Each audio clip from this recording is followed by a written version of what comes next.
학교 통폐합 문제를 짚어보는 연속 기획. 오늘은 정책 공백에 따른 혼란을 짚어보겠습니다. 학령 인구가 줄면서 통폐합도 피할 수 없는 의제가 됐지만 국가 차원의 체계화된 정책은 10년째 제자리 걸음입니다. 그 사이 지역마다 기준은 제각각이 됐고 또 도시와 농촌의 격차는 더 벌어졌는데요. EBS 취재진이 전국교육청의 통폐합 기준을 전수 분석한 결과 지역 간의 기준 차이가 심각한 수준인 것으로 확인됐습니다. 이상미 기자의 단독 보도입니다.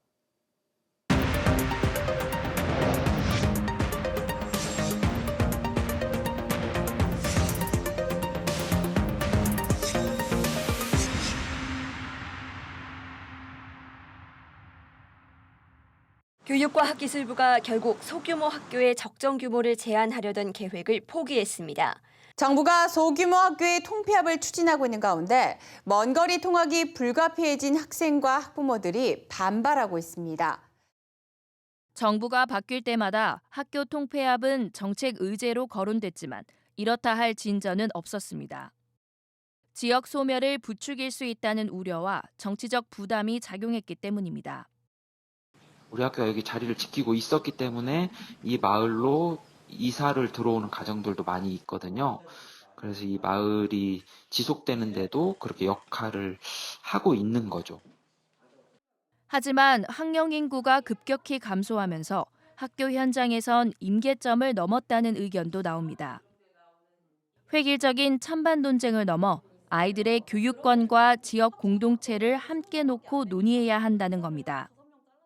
그동안 진행했던 어떤 작은 학교 살리기의 정책의 방향이 그런 거잖아요. 이제 학교가 없으면 마을이 죽으니까 학교가 유지되어야 된다라는 건데, 그러면 저는 여기서 물음표를 던지고 싶은 게, 그러면 마을을 위해서 학교가 존재하는 것인가? 라는 물음이 드는 거죠. 그러니까 제 생각에 학교는 교육을 위해서 존재하는 곳인 것 같은데, 적정 규모의 학교를 좀 육성해서 이제 아이들 교육과정도 내실 있게 운영하고 하는 부분에 있어서는 반대하는 입장은 아니고요. 근데 이제 일면 일학교 정도는 좀 유지를 하면 좋지 않을까라는 생각을 좀 하고 있고요. 단지 수치만으로 뭐 30명 이하니까 10명 이하니까 너희들은 통폐합 대상이야, 이게 아니라 그 지역의 여러 가지 부분을 좀 고려해서 판단해야 되지 않을까. EBS가 교육부 정책연구진의 설문조사를 입수해 분석한 결과 소규모 학교를 관할하는 교육청 담당자와 교사 약 400명 가운데 92%가 학생 수 감소를 심각하다고 인식했습니다.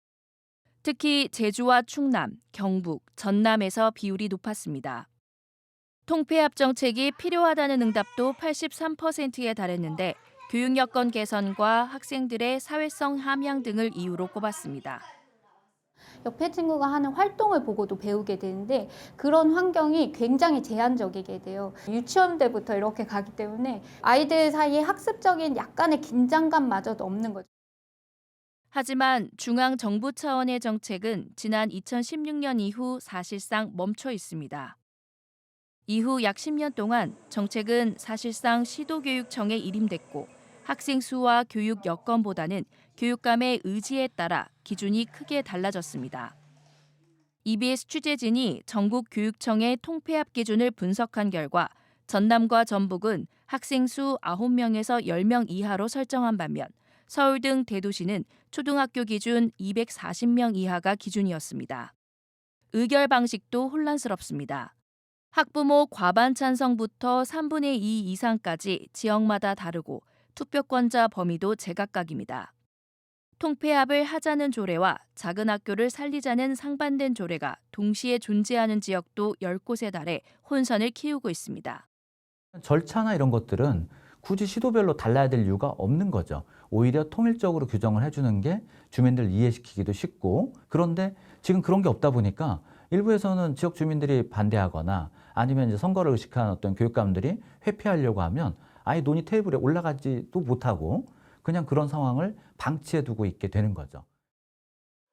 정책이 공백기를 보낸 10년. 도농 간의 교육 격차는 회복하기 어려운 수준으로 벌어지고 있습니다. 이제는 소모적인 논쟁을 끝내고 아이들의 실질적인 교육권을 보장할 새로운 기준과 방향을 국가적인 차원에서 마련해야 한다는 지적입니다. EBS 뉴스 이상미입니다.